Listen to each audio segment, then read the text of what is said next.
بسم اللہ الرحمن الرحیم۔ آج ہم تختی نمبر 4 اور 5 کا خلاصہ پڑھیں گے کہ جب دونوں تختیاں بچہ پڑھ لے تو اس کے بعد اب بچے کو آگے کیسے پڑھانا ہے۔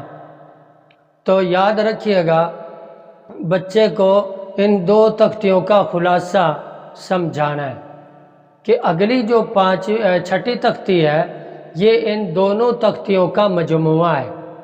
یہ دونوں تختیاں اگر پریکٹس ہوگی بچے کی اچھی طرح سے، چوتھی اور پانچویں تختی کی اچھی طرح پریکٹس ہوگی تو چھٹی تختی بچے کی بریک نہیں لگے گی۔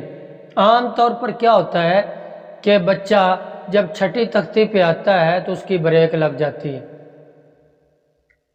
بچے کو پہچان نہیں ہوتی۔ لیکن جیسے یہ دونوں تختیاں چوتھی اور پانچویں اتنی آسان ہیں کہ بچے نے 2 لائنیں پڑھی نا، جیسے آ ای او ہا ہی ہو، تو اس نے اسی پر ہی قیاس ذہن میں کرتے ہوئے ساری تختی بچے نے آپ کو سنا دی، لیکن اس کو پہچان کوئی نہیں۔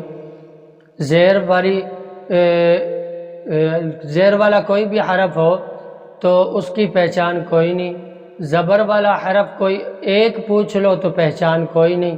اسی طرح سے من، من، من یہ آپ نے پڑھایا تو اس نے اسی پر قیاس کرتے ہوئے سارے جتنے بھی حروف تھے وہ سارے اس نے سنا دیے، لیکن اس کو پہچان اچھی طرح سے کوئی نہیں۔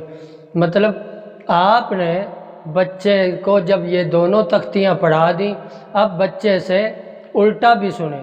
الٹا جیسے تینوں حرکات ہیں نا، جیسے سا، سی، سو، ق، قی، او۔ اب آپ بچے سے پیش والا حرف پوچھیں تو بچہ کہے گا او، زیر والا پوچھے قی، اور زبر والا پوچھیں گے تو بچہ بتائے ق، تو ق۔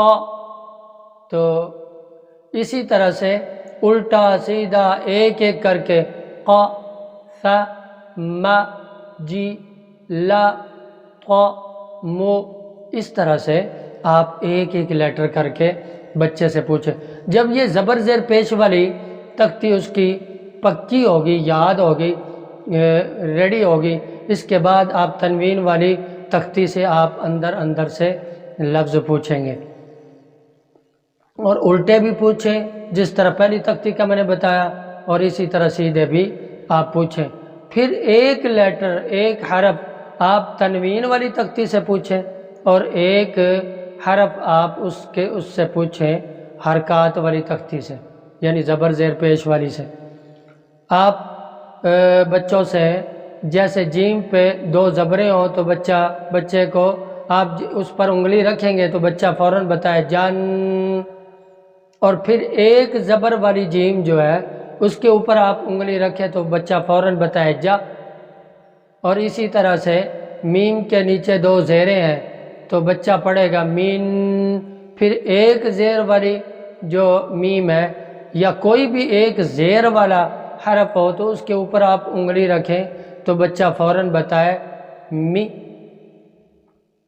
اسی طرح سے ایک اور طریقہ ہے بچے کو ان دونوں تختیوں کا اکٹھا سننے کا، وہ یہ ہے آپ نے پوچھا ہے جان، جن جہاں پر بھی ہے آپ نے انگلی رکھی تو جن پر انگلی رکھنے کے بعد آپ نے جیسے ہی کہا نا، پوچھا بچے نے بتایا جن، اگلا لفظ جو آتا ہے نا جن کے بعد وہ ہے جین، لیکن آپ جن پوچھنے کے بعد جیم کی ایک زیر والی جو تختی ہے اس کے اوپر انگلی رکھیں تو بچہ فوراً جین نہ بتائے۔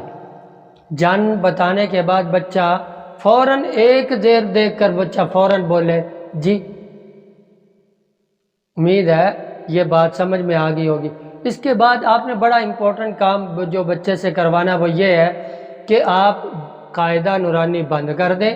نورانی قاعدہ بند کرنے کے بعد اب آپ زبانی طور پر بچے سے پوچھیں کہ اس کے ذہن نشین حروف ہوئے ہیں یا نہیں ہوئے، زبر زیر پیش اس کے ذہن نشین ہوئے ہیں یا نہیں ہوئے۔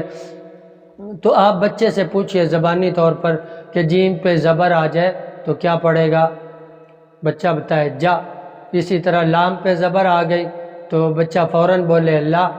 اسی طرح طوا کے نیچے زیر آ گئی تو بچہ فوراً بولے طی. آپ پھر پوچھیں، قاعدہ بند ہو تو پھر پوچھیں جیم پہ دو پیش ہوں تو بچہ فوراً بتائے جون.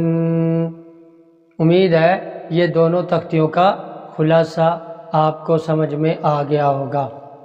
السلام علیکم ورحمۃ اللہ وبرکاتہ.